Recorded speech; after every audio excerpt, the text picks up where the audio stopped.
OMG, baby, tell him. Hey there, welcome to Powered by Backers. I am joined by a special guest. It is actually my uncle, Uncle Ron Fox. Uncle Ron, thank you for joining me. How are you today? Good? Fine, thank you. Good. So we got your light adjusted a little bit. So I know a little bit about your career, but why don't you tell us a little bit about where you started? I think this is probably an interesting story for a lot of young entrepreneurs, people starting out. Tell us, obviously you're in the aeronautics or aerospace industry. Tell us a little bit about your journey in that industry. Where did it all start? It actually started my experience in the Canadian Navy Air Branch. Okay. I was trained there, and after that, I started working as an aircraft apprentice. I studied under what's called a B aircraft engineer. When I was 21, I wrote my aircraft engineer's license. Right. And I've worked for companies like Air Canada, Ward Air, Field Aviation, and other smaller companies. And after working for a while with these companies, I gained enough experience. I decided to go into business for myself. Right, which is where Aerostock came to be, right? That's correct. Before that was Fox Aero Services. Right. Because we purchased a small building at Toronto Island Airport. Right. And we were looking after private aircraft and helicopters. And after working there about 10 years, I started working up at the international airport on executive jets. And at one point in time, I had as many as 10 people working with me. So right. So and, interesting. So yeah, no. I just tell us. So what inspired the? It's funny for me to ask these questions. I kind of know a lot of the answers, but what inspired the transition from? Tell the other people, the people that are watching, what inspired you to go from working at places like Air Canada, Ward Air, to starting your own venture? Like, what was the inspiration there? Like, you had the experience, but what was sort of the driving force? Well, after Ward Air closed down, I went to work with Ward Air. I'm sorry, with Air Canada, excuse me. And because I was on the night shift, I thought that if this is the way I have to work a night shift, I did it for 3 years. I don't want to work like that anymore. That's what prompted me to decide to start out on my own. Right. So what were you specifically doing with Air Canada? Like, as an engineer, what were you doing, like on the sort of the maintenance side, obviously, of the aircrafts, or what were you guys doing? Yes, on the maintenance side of the airframe of the aircraft. That's correct. Right. So what would that entail? Well, it entailed, like, for example, changing a starter generator on a Viscount, changing a hydraulic pump on a Vanguard, changing a cabin compressor on a DC-8. So just general maintenance and sort of making sure that the aircraft were in good maintenance or in good repair. That's correct. Flyable condition. That's correct. Right. Perfect. Okay. So when you started out on your own, did you jump right into the space on the island, or what? How did that go? But like, how did you get to the space on the little shop on the island airport there?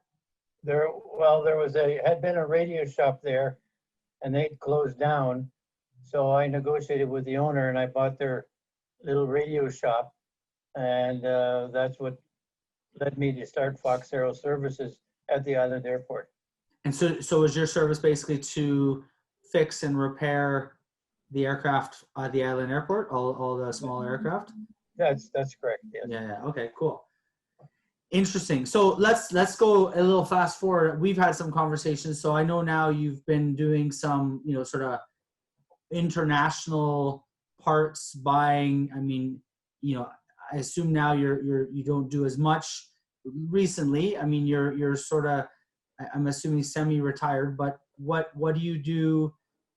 Give us a little bit of that background. I know that you and I talked about, a couple of deals where you had overseas. Tell us a little bit about that industry and what got you into that.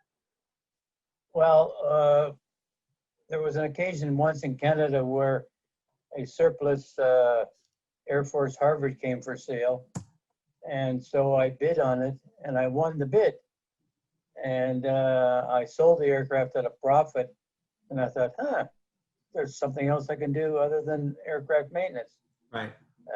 So I knew of a couple of people in Europe. So I flew to France and met with a fellow by the name of Christian Boulanger, who owned a company called Aerostock.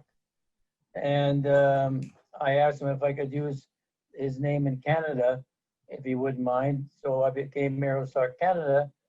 And while over there, I bought a Queen Air from the French customs, had been seized for drug running. And I fixed it up and had it flown back to Canada and sold. I used it for a while and then sold in the United States. But while over there, there was a Cessna Citation jet that had been seized and was locked in a hangar called Eurolair. And I went and started talking to the people who owned Eurolair and found out what all the liens against it. And I talked to Eurolair. I talked to the different banks that had liens against it. I told them all what the value of the airplane was on the marketplace, good and bad. I told them, you know, I can solve it all and sell it for you, but you're going to have to take less than what this person owes you. So I was able to purchase that airplane, and I advertised it in an American magazine, and I had it sold within a week. So, and another time there, I bought a Learjet, similar situation. And because Christian Boulanger at Aerostock could see what I was doing, we, at that time, people were beginning to get interested in DC-3s. And most DC-3s were parked in fields all over the world. Right. So I flew with him to Africa, to Dakar, Senegal, and we bought jointly 5 DC-3 aircraft. They, in military use, are called C-47. And I fixed them up and flew them one by one up to France, and then a couple to North America, and the rest were all sold in Europe and 2 in North America. And I did the same thing with a 4-engine transport aircraft up in Yellowknife that had been seized. So I was always on the lookout for what I used to call orphan aircraft. Orphan aircraft. So, I mean, just out of curiosity, like when you're talking about these, you know, what was it, C-47 you said? Again, I'm not, you know me, I'm not aircraft knowledgeable, but unlike you, but like, what are we talking price-wise? Like, you're talking hundreds of thousands, millions of dollars, tens of millions of dollars, like each of these aircraft when you're buying and selling them. For example, in the case of the C-47s in Dakar, Senegal, we paid $10,000 a piece for them. Oh, so not overly expensive relative to what you would think. But you know, you have to remember, in one case, there was a family living in one, and we had to chase them out and fix up the hole in the roof they'd cut for their stove. And of course, I had mechanics working for me to fix the engines all up and test all the other parts and jack up the aircraft to make sure the gear swung okay. And then the cost of gas and flying, for example, to North America, I was spent roughly $25,000 for that cost, maintenance. Just to get it back. Flight fees, Right. and to pay the pilots to get it back. Yeah. And I sold it for $70,000, for example. Right. Interesting. And like the Learjet, how much would the Learjet? What The kind of numbers? Learjet, because it had no engines, I sold it to a school. Okay. I think it was $35,000. So not overly. I was thinking it'd be hundreds of thousands, maybe millions. No, because it had no engines. It was Right. one of the early Lears. It was Lear 23. So it was one of the first ones. So what would they do? What would they do with it if with no engine? They were going to teach their students how to maintain aircraft. Oh, okay. So they use it. Okay. Okay. So they use it more as like a teaching tool. That's correct. Cool. Awesome. Well, I ask everyone the same question. I'll ask it of you.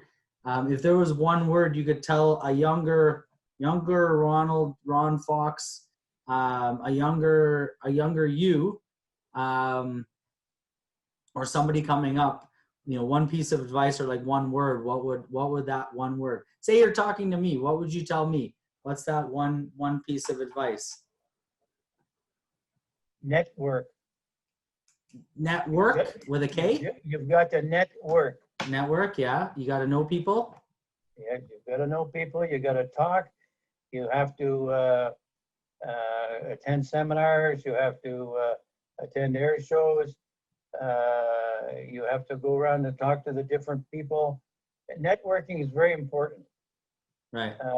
One of the ways that I was able to raise funds for these projects I had, it wasn't always my own funds, by the way. Right. What I do is I would see an aircraft, I would find all the information on it, I'd make up a small brochure, okay? If I could possible, I'd make up a small PowerPoint, and I would go to different people who I knew who had money, Right. and ask them, are you interested in making 50% of the profit? And in my booklet, I would show the cost and all the costs to get it ready to fly, Right. and the possible cost of selling it. Yeah. And they'd either say yes or no. And that's how I raised a lot of my funds. Yeah. So it's, I mean, that sounds like that's traditional grassroots capital raising, right? Right. Fundraising, Correct. right? Correct. Just boots on the ground, talk to people, show them the potential profits, and if they're interested and they're worth, they see the risk as being worth being taken, then they're in, kind of thing, right? Correct. Interesting. Cool. So network, that's the key to the game. Well, I appreciate Uncle Ron. Thank you for joining me. My birthday, we're gonna have to get back to Mandarin. We missed it this year, but hopefully Mandarin's back in. So I heard they're having a little bit of a I don't know, some sort of different type of, like almost like a tapas type of, you order small little pieces off the menu. So I'll have to get there for my free birthday dinner, and we'll have to get you and Lucy out. All right. I want to add one thing. Sure. Too, Justin. Because of my networking and because I was buying and selling, the government of Canada became interested in what I was doing. Right. And when a number of years ago, when they decided to start selling off their fleet of aircraft and aircraft parts, they came to me and asked me to do a survey on their aircraft, file a report, and once they got the report, I was selling, for example, their 707s, their Dash 8s, their Twin Otters, and a whole bunch of other aircraft. And as well as when they decided to sell all the Boeing 707 spares, and there was 5 of them, by the way, they hired me to work for Lancaster Aviation as an agent to sell all their parts worldwide. And the 5 of the airplanes ended up in the J-STARS program in the United States Air Force, I might add. And so I was very happy that the government chose you. Yeah, they recognize obviously you had skills. I mean, I've known all along. I mean, I remember as a kid going over to the islands there to your shop there, and obviously, throughout the years. And I remember, you talked to me about one of them one time, but yeah, no, that's great. I mean, you had a long career and it's still kind of going, right? I mean, I think you're slowing a little down, not because of whatever, but I mean, it's tough to say. You're my dad's older brother, which means, right? Yeah. You've had a long storied career in the aerospace industry, right? So aeronautics. Well, my last big job was selling all the NATO parts for their airplanes that they shipped from Munich, Germany to me, to my warehouse, and I sold all those for them. Yeah. And I still have in my garage about $2 million worth of aircraft parts that can't be sold because 90% of the, 95% of the fleet is on the ground. Oh, really? So I am semi-retired. Yeah. But you still got your fingers in the pie. Oh, yes. Oh, yes. There you go. There you go. Oh, yes. Well, I appreciate it. Yeah, look forward to seeing you guys soon. And stay Okay. safe. Say hi to everyone, and we'll talk soon. Okay. Awesome. Nice talking to you. Thanks, everyone. All right, everyone else. It's powered by backers. This is my uncle. I guess we'll go this way. Anyways, we'll talk soon. All right. Thanks. OMG, All right, baby, bye. tell 'em.